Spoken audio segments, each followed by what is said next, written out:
Hello students, in this video we are going to discuss about the relative lowering of vapor pressure, that is one of the colligative property. So before discussing about relative lowering of vapor pressure, let us discuss what is the colligative properties. The properties which depend on the number of solute particles, not depend on the nature of the particles in the solution. Such properties are called as colligative property. So the properties which is actually depending upon the number of solute particles. So as we know that in the solution, the solute and the solvent is present. So greater the number of solute particles, we can say that colligative property is greater. So it actually not depend upon the nature of the particle, it is only depend upon the number of solute particles. So such properties are called as colligative properties. So it is very important point, colligative property, the definition is important. So let us see what are the different properties which are actually colligative properties. These are, that is, freezing point depression, osmotic pressure, boiling point elevation, vapor pressure lowering. So in this chapter we have to discuss all these four colligative properties in detail, that is the relative lowering of vapor pressure. The next one is elevation of boiling point, third one is depression of freezing point, and the fourth one is osmotic pressure. So we need to discuss about all these colligative properties in detail. So in this video we'll be going to discuss the first colligative property here, that is relative lowering of vapor pressure. So let us discuss relative lowering of vapor pressure. As we have already learnt in the previous session about the vapor pressure of the solution. So the vapor pressure of the solution is decreases when a non-volatile solute is added to the volatile solvent. So in order to discuss the concept of this, let us consider the three sample solution A, B and C, where here you can see in all these the same quantity of solvent is taken, but the solute is taken in the different amount. So when you compare the A1, B and C, so you can see that here the balls which is shown here, that is actually representing the solute particles letter. So when you look at the first case, that is in the A case, here when you count the number of solute particle, here 1, 2, 3, 4, 5, and here 1, 2, 3, and when you count here in the C, the number of particles is greater in compared to A and B. So if I am asking that which solution have the highest solute concentration, that means which have a greater number of solute particles, that is actually in terms of concentration we can say that which one have the highest solute concentration. So here I told you we have taken the same quantity of the solvent, but the number of solute particle is different. So in the C case, the greater is the number of solute particles in compared to A and B. So that means highest solute concentration is in the solution C. So the question arises here, which have the lowest vapor pressure? As we have already discussed, the vapor pressure of solution decreases when a non-volatile solute is added to the volatile solvent. Let all these solute which is added are the non-volatile solute. So definitely by the adding of non-volatile solute, the vapor pressure get decreased, and greater the number of solute particle, lesser will be the vapor pressure, because as we have already discussed, the particles, that is non-volatile solute particles, occupy the surface. So lesser will be the availability of solvent particles on the surface, therefore lesser will be the particles of solvent in the vapor phase. So the vapor pressure decreases. So that means here the sample C have the highest solute concentration. That means it have the lowest vapor pressure. So here we can conclude that greater is the concentration of the solution and if it is have a non-volatile solute, at the time the vapor pressure will be the lowest. So here in the sample C, in the solution C, we can say that highest solute concentration is there, but lowest is the vapor pressure. So we can better explain this concept in the following point. The non-volatile solute reduces the ability of surface solvent molecule to escape the liquid.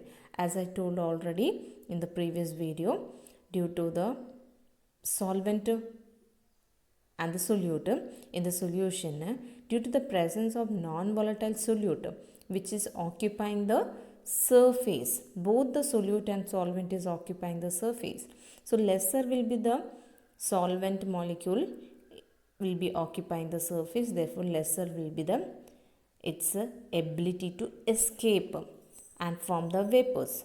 So the non-volatile solute reduces the ability of the surface solvent molecule to escape the liquid. So greater the number of solute particles, lesser will be the escapes of solvent molecules.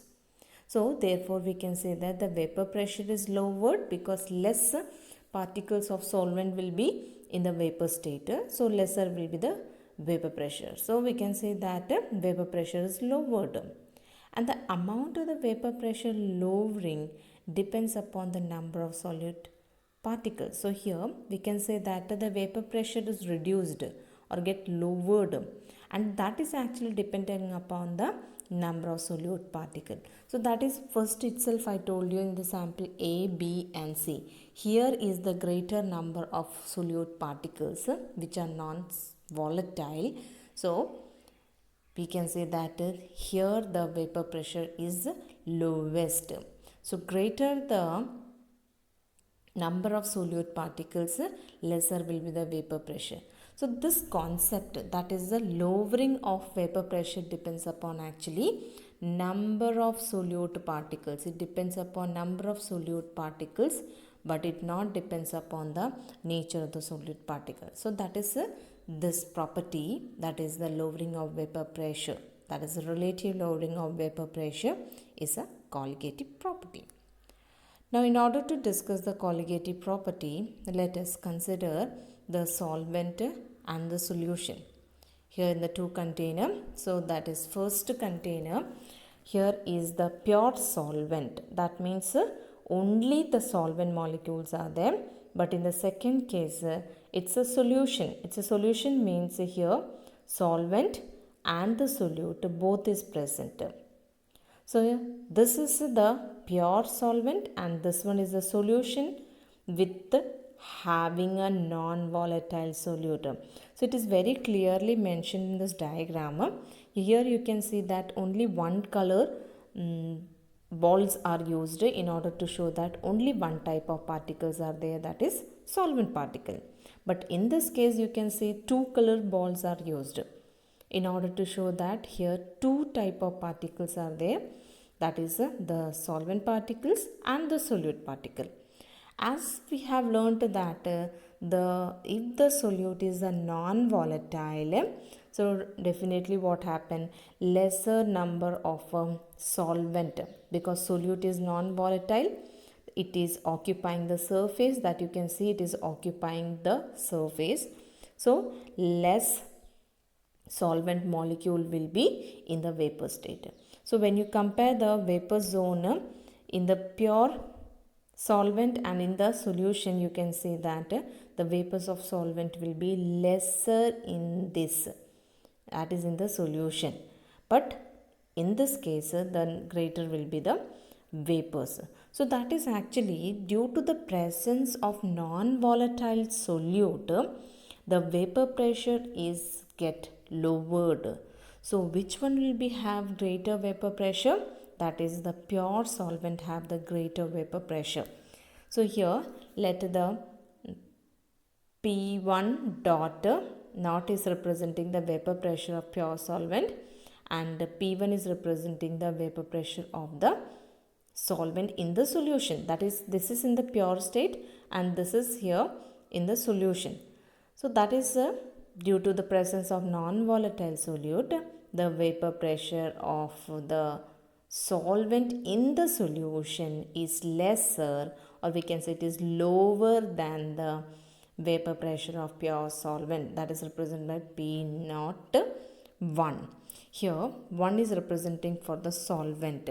Instead of a 1 we can use A also, P naught A, and this is PA, because in the previous videos we have represented the solvent as A and solute as B here. So here we are representing the solvent as 1 and solute, this is solvent, and the solute we are representing as number 2. In the previous video we have represented the solvent as A and solute we have represented as B. So if you want, you can make a change also here. Instead of 1 you can use A also. So here let P1 naught is the vapor pressure of pure solvent and P1 is the vapor pressure of solvent in the solution. So what is the lowering of vapor pressure here? Because here the vapor pressure is get lowered, that is due to the presence of non-volatile solute. So how much is lowered? That is the lowering of vapor pressure. How much is lowered? How we can find it out? By subtracting the value, that is the vapor pressure of pure solvent, because it is greater and this one is a lower value. When you subtract it, you will get the lowering of vapor pressure. So how we find out lowering of vapor pressure? That is P naught 1 minus P1. Now here, but we have to give a relation for relative lowering of vapor pressure. That is the relative lowering of vapor pressure. It is actually P naught 1 minus P1 by P naught 1. So this is the lowering of vapor pressure and this is the relative lowering of vapor pressure. So we come up with the terms lowering of vapor pressure, that is P naught 1 minus P1. Relative lowering of vapor pressure, that is lowering of vapor pressure divided by P naught 1, that gives a relative lowering of vapor pressure. So here we need to derive a relation for the relative lowering of vapor pressure with the solute, with the mass of, because we can determine the mass of molar mass of solute from this. So we have to derive a relation. So let us discuss the relation by deriving this relation. So we are considering the P naught 1 as the vapor pressure of pure solvent and P1 is the vapor pressure of solvent in the solution. So the lowering of vapor pressure, we can find it out by subtracting the value, that is P naught 1 minus P1. And according to the Raoult's law, what is P1? P1 is the partial pressure of the solvent in the solution, that is P1 is equal to P naught 1 x1. We have already come up with this according to the Raoult's law. So in the place of P1, what we can write? P naught 1 into x1. So here P naught 1, we can take a common here. P naught 1 is common. So we will be taking this P naught 1 as common. So P naught 1. So we will be getting in bracket 1 minus x1. But as we know that the sum of the mole fraction of the components in the solution must be equal to 1. That means x1 plus x2 is equal to 1. So what will be x2 here? The x2 will be 1 minus x1. So in the place of 1 minus x1, what we can write?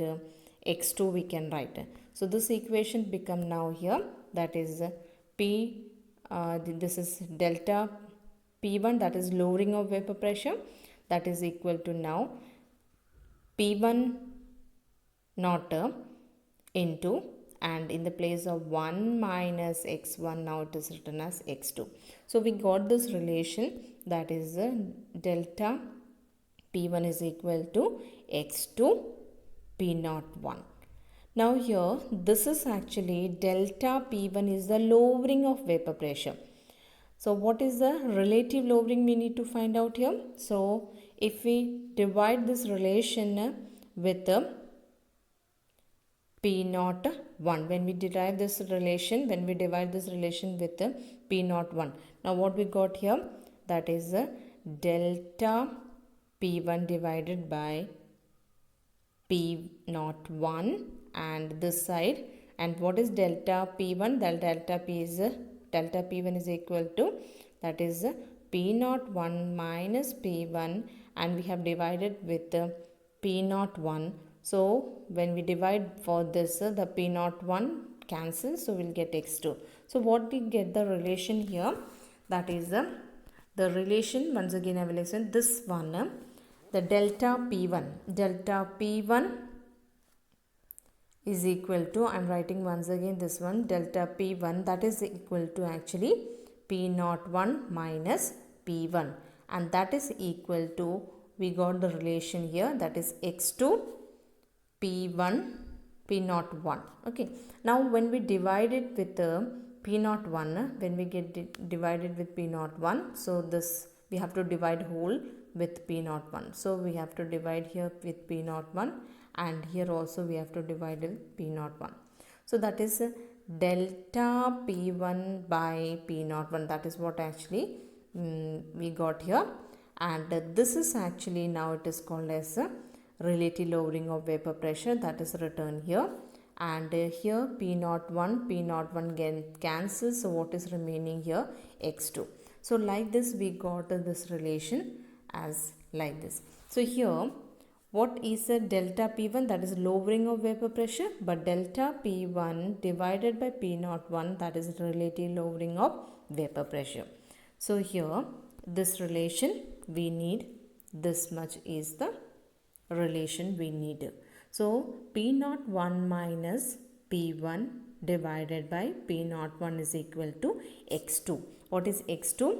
x2 is the mole fraction. It is the mole fraction of which component? Because it is 2. 1 is the solvent. I told you 1 is the solvent, 2 is the solute. So that means x2 is the mole fraction of a solute. So we come up with a relation of mole fraction of solute with the relative lowering of vapor pressure of the solvent. Now we have to give a relation of molar mass of the solute. So this equation, we know that x2, that is mole fraction. The formula for mole fraction is the number of moles of the solute divided by total number of moles. We are already familiar with this formula of mole fraction. Now we will be substituting this in this equation. In the place of x2 we will be writing this one. So we get the equation in this way, that is the relative lowering of vapor pressure is equal to, in the place of x2 we wrote this one, that is N2 by N1 plus N2. Now here when we neglect the N2 in the denominator, because we can simplify this by neglecting the N2 here. When we neglect the N2 from the denominator, now we get this relation in this way, that is relative lowering of vapor pressure is equal to N2 by N1, and N is the number of moles. So let us recall the formula for number of moles. Number of moles, N is, can be, find it out by formula given mass by molar mass, that is W by M. So N2 is the number of moles of solute. So it will be, if it is N2, we have to take W2 by M2. And the same way, what will be N1? N1, that is number of moles of solvent, is equal to W1, that is the given mass of the solvent divided by the molar mass of the solvent. So when we use this formula, we get this in the place of N2 by N1, we got this one. Now from here we can easily determine the molar mass of the solute, and this relation here we can say that W1 and W2 are the given masses of solute and solvent respectively, and m1 and m2 are the molar masses of the solvent and the solute respectively. So here this formula is very important, and we can determine the molar mass of the solute using this formula, because here m2 is the molar mass of solute. So if the solute is unknown, we can find out the molar mass of the solute by this method, that is by finding out the relative lowering of its vapor pressure, and by using this formula, that is by using this formula we can determine the molar mass of solute. So this equation is very important because in the problems we can use this equation in order to find out the molar mass of the solute if the P01 and P1 and the other terms are, if it is given to us, we can find out the molar mass of the solute. So it is very important all of you note down this equation. This equation is used in doing the problems, and this is the derivation which we have done in order to find out this equation. So here once again I will explain what is the relative lowering of vapor pressure. That is P01 minus P1 is the lowering of vapor pressure, but when it is divided by P01, then this term is called as relative lowering of vapor pressure, that is equal to x2, that is the mole fraction of solute. So when we solve it, we'll get this relation. So we'll be doing the problems related to this in the next video. So this is all about this video. Have a nice day.